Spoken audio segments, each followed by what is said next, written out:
Hello, I just want to do my prominent artifact, which is on Deir Allah, and or also Balaam inscriptions.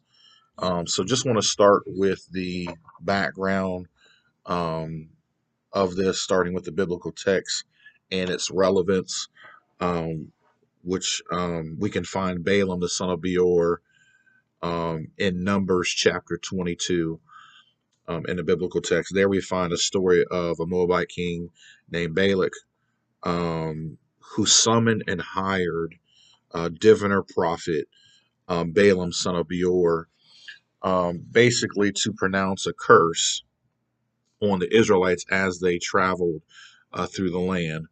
The text says that the Lord wouldn't allow Balaam to curse the Israelites as they traveled through the land. Instead, the Lord made Balaam bless the Israelites.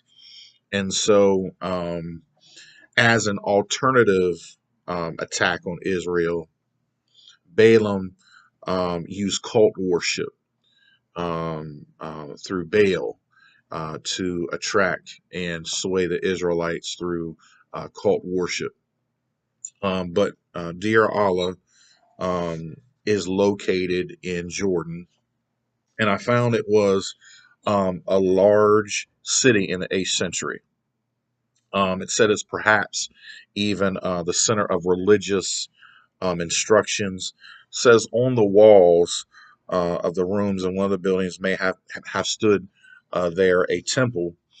And on the walls of a room, one of the buildings may have had a professional scribe that copied texts with important manuscripts.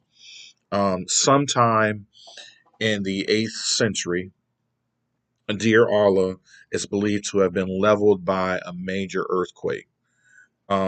Same um, earthquake spoken by Amos in his book, and then also by Zechariah, who says there's an earthquake that stopped up the valley in the days of King Uzziah of Judah. So that's a little bit of background there. But after the disaster of the earthquake in Deir Alam, there was this inscribed wall of plaster that was crumbled into fragments. It was scattered into all over the place. I think they said in a range of about 20 feet.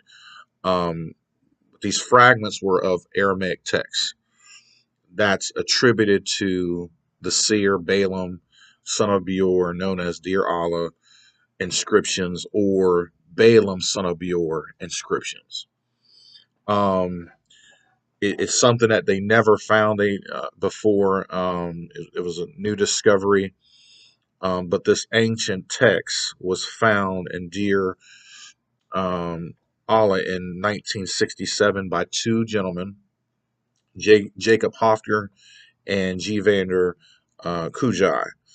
And during the excavation in Deir Allah in the Jordan Valley in March of 1967, it said that the writings were spotted in bits of plaster, and these important inscriptions were saved from being shoveled out with debris. So they almost got scooped up in this debris, but they spotted it before um, these inscriptions got scooped up in the debris. And of these remains of plaster and sections, it contained the inscription um, that had been put together in 12 different combinations, but it said that only two only had enough readable text to translate.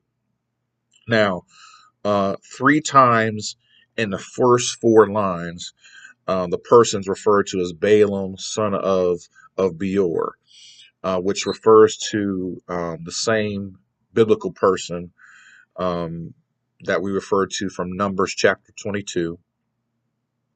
What also was interesting was that the plaster walls with the inscription were written, it says, in black and red ink.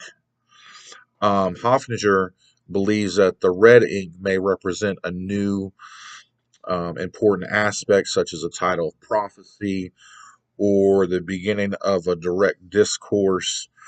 The inscription, they believe, could date back to 700 BC, but but that's under investigation, still up in the air. But they said with a carbon 14 date could also push it back to 800 BC. So um, what is interesting not only is the Deir Allah inscription, and I mean it's fascinating text in of itself on its own, right? But also I think what's important is it casts the light on Balaam and his biblical character, and in the fact that he was revered in this religious world in the Jordan Valley there, and it was cult.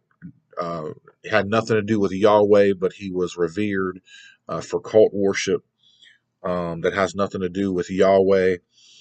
But the Tel Deir Allah currently resides in the Amnon Museum. So that is my artifact again, which is on Deir Allah or Balaam inscriptions. Hope you enjoyed. Take care. Have a wonderful day.